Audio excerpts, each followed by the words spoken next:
Hello दोस्तों, Excel की आज की वीडियो में हम देखने वाले हैं शॉर्ट फंक्शन के साथ यूनिक फंक्शन कैसे यूज करते हैं। अब इसकी जरूरत क्यों पड़ी पहले मैं वो बता देता हूँ। लास्ट वीडियोस में मैंने आपको शॉर्ट फंक्शन के बारे में भी बता दिया है और बिल्कुल ही लास्ट वीडियो में मैंने आपको यूनिक फंक्शन के बारे में बताया था। अब यूनिक फंक्शन क्या करेगा, आपके डेटा में से कुछ यूनिक वैल्यूज आपके सामने रखेगा, बाकियों को वो शो नहीं करेगा, मतलब जो रिपीटेड वैल्यूज है। बट अगर आपने ध्यान दिया हो, यहाँ पे जो मेरा डेटा है ना वो शॉर्टेड फॉर्म में नहीं है।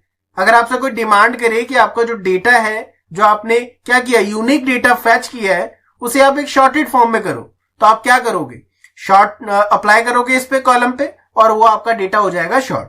बट मेरे पास एक इनबिल्ट फंक्शन है जिसको मैं साथ में यूज करूंगा तो मेरा डेटा यूनिक भी आ जाएगा और मैं उसको शॉर्ट भी कर दूंगा। मुझे किसी तीसरे फिल्टर लगाने की जरूरत नहीं है या फिर किसी तीसरे ऑप्शन की यूज करने की कोई जरूरत नहीं होगी। अब कैसे करते हैं वो देख लेते हैं।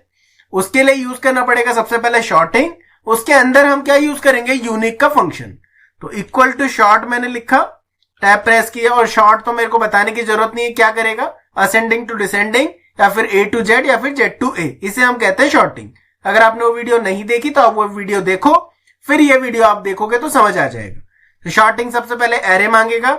अब अगर मैं एरे दे दूंगा, मैंने एरे दिया और शॉर्टिंग का फॉर्मूला बंद कर दूंगा, तो ये तो सिर्फ शॉर्ट करेगा, हमें यूनिकनेस वैल्यूज कैसे मिलेंगी।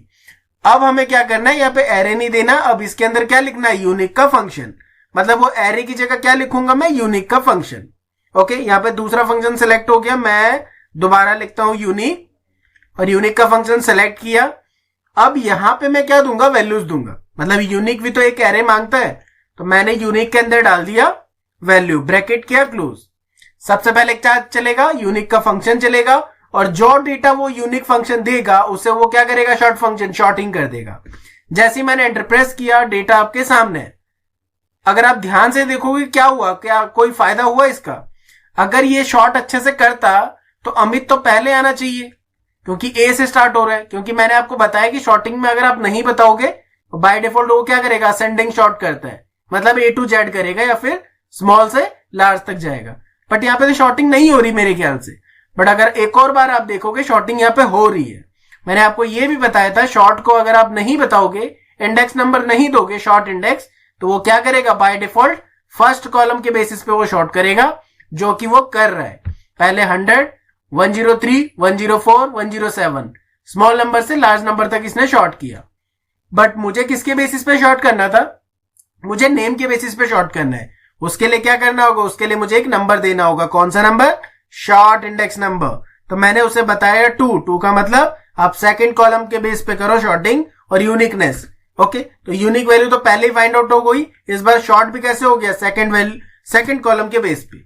अमित, चेतन, देवेश, मानस, सोनल। ओके, तो आपको शॉर्ट नंबर भी देना होगा, शॉर्ट इंडेक्स नंबर, कि कैसे आप शॉर्टिंग कराना चाहते हो। अब डिसेंडिंग कराना है, उसके लिए भी आपको एक ऑर्डर देना पड़ेगा, -1, जिसके बेसिस पे वो क्या करेगा, जेड टू ए या फिर ए टू जेड।